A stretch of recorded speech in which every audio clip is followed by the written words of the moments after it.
Hello guys. Digital Jharkhand news में आपका स्वागत है। तो झारखंड में पीएचडी असिस्टेंट प्रोफेसर के पदों पर जो बहाली निकाली गई है उसके बारे में आज लोग बात करने वाले हैं। जेट यानी झारखंड एलिजिबिलिटी टेस्ट का वैकेंसी निकाली गई है। इसमें हम लोग बात करेंगे कौन कौन से अभ्यर्थी इस फॉर्म को भर सकते हैं, इसमें एज कितना मांगा गया है, इस फॉर्म को भरने के लिए क्वालिफिकेशन क्या रहने वाला है, सिलेबस क्या होने वाला है और इसे अप्लाई कैसे कर सकते हैं। तो ये इसका पीडीएफ तो बहुत बड़ा है, 37 पेज का पीडीएफ है। तो सारा तो हम लोग नहीं बात करेंगे, बस मेन पॉइंट जो है उसके बारे में हम लोग बात करने वाले हैं। अगर आपने हमारे चैनल को अभी तक सब्सक्राइब नहीं किया है तो चैनल को सब्सक्राइब करके बेल नोटिफिकेशन जरूर कर दीजिएगा, क्योंकि झारखंड से संबंधित सारी जॉब्स की इन्फॉर्मेशन आपको चैनल में मिलेगी। तो चलिए वीडियो को स्टार्ट करते हैं। तो आप यहाँ पर देख सकते हो, झारखंड पब्लिक सर्विस कमीशन मतलब जेपीएससी की ओर से ये बहाली निकाला गया है। झारखंड एलिजिबिलिटी टेस्ट जेट 2024 की ओर से, और ये बहाली आपका 8/2025 एडवर्टीजमेंट नंबर इसका है। इस फॉर्म को अगर आप भरना चाहते हैं तो 16 सितंबर से लेकर के 6 अक्टूबर तक इस फॉर्म को भर सकते हैं। वहीं पेमेंट करने की बात करें तो 7 अक्टूबर तक इसका आप पेमेंट कर सकते हैं। और ऑनलाइन करते समय किसी प्रकार का आपके पास गलती हो जाता है आवेदन में, तो आप उसे 8 अक्टूबर से लेकर के 10 अक्टूबर तक उसे आप सही कर सकते हैं 2 दिन के बीच में।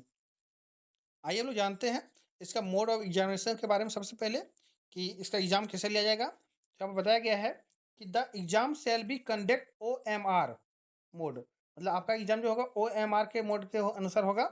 और the test will consist of 2 paper, 2 paper में आपका एग्जाम लिया जाएगा। Both the paper will consist object type multiple choice question, आपका क्वेश्चन मल्टीपल रहेगा और OMR के बेसिस पर एग्जाम लिया जाएगा। बताया गया है उसके बाद यहाँ देख सकते हैं कि there will be no break between papers, दोनों पेपर का आप एग्जाम देने के टाइम आपको कोई भी ब्रेक नहीं दिया जाएगा, मतलब कंटिन्यू एक के बाद एक एग्जाम आपको देना पड़ेगा दोनों पेपर।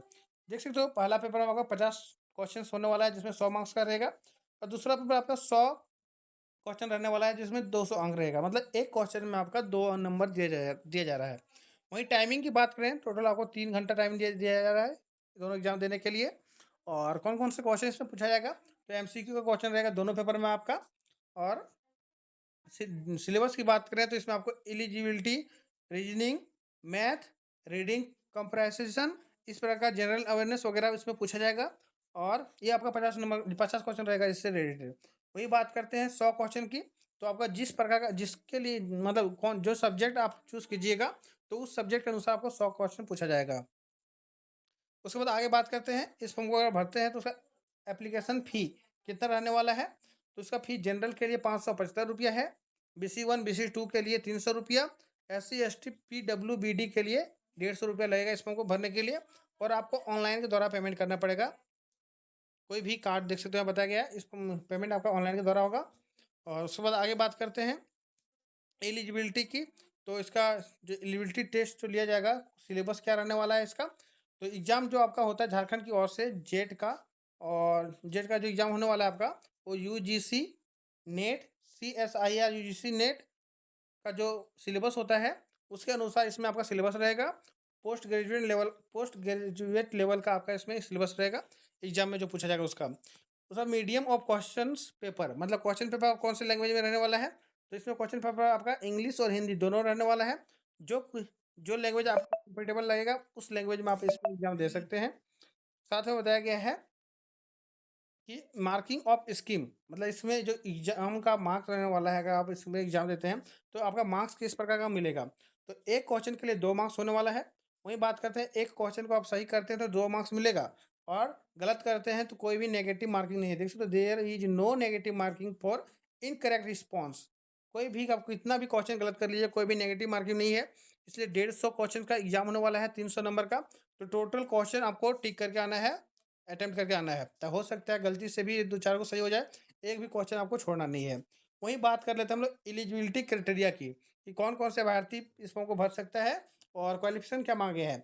इसमें बताया गया है सॉलिड बद लिख दिया गया मास्टर डिग्री चाहिए इस फॉर्म को भरने के लिए। अगर आपके पास मास्टर डिग्री है तो इस फॉर्म को भर सकते हैं, और नहीं है तो इस फॉर्म को नहीं भर सकते हैं। अगर आपने हमारे चैनल को अभी तक सब्सक्राइब नहीं किया है तो चैनल को याद से सब्सक्राइब जरूर कर लीजिएगा, क्योंकि झारखंड से संबंधित सारी जॉब्स की इंफॉर्मेशन इस चैनल में मिलती है। यहाँ पर देख सकते एज लिमिट की बात करें तो इसमें कोई भी एज लिमिट नहीं है। आपका एज कितना भी हो 40, 50, 60 आप इस फॉर्म को भर सकते हैं। देखो नो अपर एज, कोई भी लिमिट इस फॉर्म को भरने के लिए एज लिमिट नहीं दिया गया है। तो आराम से कोई भी अभ्यर्थी क्वालिफिकेशन आपके पास इतना है, एलिजिबल है इस फॉर्म को भरने के लिए, तो आप आराम से भर सकते हैं। एज लिमिट इसमें नहीं दिया गया है। उसके बाद इसमें आपका कुछ लोकल रेसिडेंशियल के लिए certificate for candidate claiming reservation, कुछ रिजर्वेशन है जैसे लोकल रेसिडेंशियल ही क्लेम कर सकते हैं, अदर स्टेट वाले इस फॉर्म रिजर्वेशन को क्लेम नहीं कर सकते हैं। तो उसके लिए आपको लोकल रेसिडेंशियल सर्टिफिकेट बनाना पड़ेगा। अगर आप सर्कल ऑफिसर लेवल का आपके पास लोकल रेसिडेंशियल सर्टिफिकेट है तो 19/7/2019 के बाद का होना चाहिए। अगर इससे पहले का आपके पास है रेसिडेंशियल सर्टिफिकेट तो वो मान्य नहीं होगा। वही बात करते हैं, अगर आपके पास डिस्ट्रिक्ट लेवल का है सर्टिफिकेट तो आपका 2/6/2016 के बाद का होना चाहिए। और इससे पहले है तो वो भी मान्य नहीं होगा डिस्ट्रिक्ट लेवल वाला। उसी प्रकार कुछ कास्ट सर्टिफिकेट के बारे में बताया गया है। कास्ट वाले जो SC ST कैंडिडेट होते हैं वो अगर अपना रिजर्वेशन क्लेम करना चाहते हैं उसे कास्ट सर्टिफिकेट देना पड़ेगा। और कास्ट सर्टिफिकेट में वही रूल दिया गया है जो आपको अभी मैंने बताया। उसी प्रकार से आपके पास सर्टिफिकेट होगा तो आप इस क्लेम कर सकते हैं अपना रिजर्वेशन। तो ये PDF बहुत लंबा है तो इतने सारा तो नहीं बता सकते। देख सकते हो अभी 8 नंबर का PDF में हम लोग हैं, 37 टोटल PDF है, तो उतना लंबा तो वीडियो नहीं जाना चाहिए। तो शॉर्ट में इस वीडियो को ख़त्म करते हैं। लास्ट हम लोग देखते हैं कि इसमें कौन कौन सा सब्जेक्ट में ये बहाली किया जा रहा है। तो list of subject and their codes के अनुसार आपको इस फॉर्म को भरना पड़ेगा। देख सकते हो commerce, science, Bengali, Arabic, education, English, बहुत सारे सब्जेक्ट में ये असिस्टेंट प्रोफेसर के पदों पर बहाली हो रही है। जैसे फर्स्ट लिस्ट में आपका 43 सब्जेक्ट है और इसमें 2 लिस्ट है। सेकंड लिस्ट देख सकते हो यहाँ पर, सेकंड लिस्ट में आपका टोटल 54 सब्जेक्ट है। तो उसके अनुसार आप कोड दे करके अपना फॉर्म अप्लाई कीजिएगा जो सब्जेक्ट के लिए आप फॉर्म भरना चाहते हैं। तो वीडियो में अगर नए हैं तो वीडियो को लाइक जरूर कर दीजिएगा और चैनल को सब्सक्राइब करके वीडियो को बेल नोटिफिकेशन जरूर कर दीजिएगा। थैंक यू, धन्यवाद। फिर मिलते हैं नए वीडियो के साथ।